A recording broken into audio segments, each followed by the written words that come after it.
Hello बच्चों, let's read the question. The question says if for the reaction N2 plus 3H2 convert हो रहा है अपना 2NH3 ammonia में, और इसका डेल्टा एच है अपना गिवन है -92.38 kilo joule per mole. Okay, then what happens if the temperature is increase. तो जो टेम्परेचर इंक्रीज करेंगे तो रिएक्शन में क्या होगा, रिएक्शन प्रोसीड फॉरवर्ड, और बी ऑप्शन है reaction proceed backward, and C है no effect on the formation of product and none of these. Okay, तो अपन देखते हैं कि इस रिएक्शन पे क्या इफेक्ट पड़ेगा. ठीक है, तो सबसे पहले अपन लिखते हैं इस क्वेश्चन का की कॉन्सेप्ट.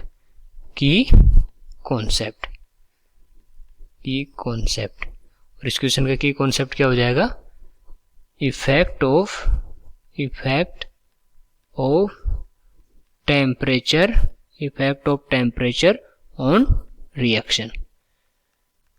टेम्परेचर का क्या इफेक्ट पड़ेगा. ओके, तो अपन देखते हैं कि इसमें टेम्परेचर का क्या इफेक्ट पड़ेगा. तो जो डेल्टा एच अपने को गिवन है, delta H is equal to -92.38 kg पर मोल. ठीक है, और जो अपना जो अगर डेल्टा एच अगर नेगेटिव होता है, मतलब लेस देन 0 होता है, तो उसका क्या होता है, मतलब एक्सोथर्मिक रिएक्शन होती है वो. ठीक है, एक्सोथर्मिक. और अगर डेल्टा एच ग्रेटर देन 0 है, मतलब पॉजिटिव है, तो वो रिएक्शन कौन सी होगी, एंडोथर्मिक.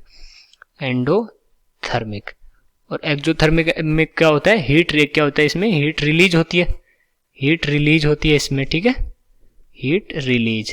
और इसमें क्या है, हीट रिक्वायर्ड होती है. ठीक है, एंडोथर्मिक में हीट रिक्वायर्ड. ओके, तो अब अपन रिएक्शन को देखते हैं. जो अपनी रिएक्शन है वो क्या है, रिएक्शन है अपनी N2 प्लस 3H2 अपना कन्वर्ट हो रहा है किसमें, 2NH3 में. ओके, और ये इसका डेल्टा एच क्या है, डेल्टा एच इसका लेस देन 0 है. इसका मतलब क्या हो गया, ये रिएक्शन कौन सी हो गई, एक्सोथर्मिक रिएक्शन हो गई. एक्सोथर्मिक मतलब ये हीट रिलीज करेगा. ओके, तो अपन अगर इस एक्सोथर्मिक रिएक्शन में अगर टेम्परेचर इंक्रीज करते हैं, तो अपन अगर टेम्परेचर इसमें इंक्रीज करते हैं तो ये रिएक्शन क्या करेगी, reaction will shift backward.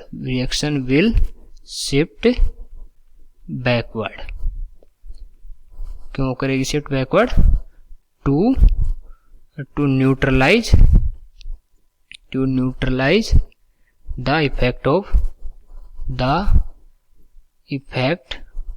Of increase in temperature. Okay, तो ये रिएक्शन बैकवर्ड क्यों शिफ्ट कर रही है अपनी, जो टेम्परेचर का इफेक्ट है इंक्रीज करने का, उसको न्यूट्रलाइज करने के लिए, क्योंकि रिएक्शन कौन सी है, एक्सोथर्मिक, और इसमें क्या होती है, हीट रिलीज होती है. ठीक है, इसलिए इसको टेम्परेचर को ये न्यूट्रलाइज करेगी. ओके, तो रिएक्शन की साइड में शिफ्ट होगी अपनी बैकवर्ड. तो अपना कौन सा ऑप्शन करेक्ट हो जाएगा, इसमें अपना बी ऑप्शन करेक्ट हो जाएगा, reaction proceed backward. Okay, I hope you understood it well. Best of luck.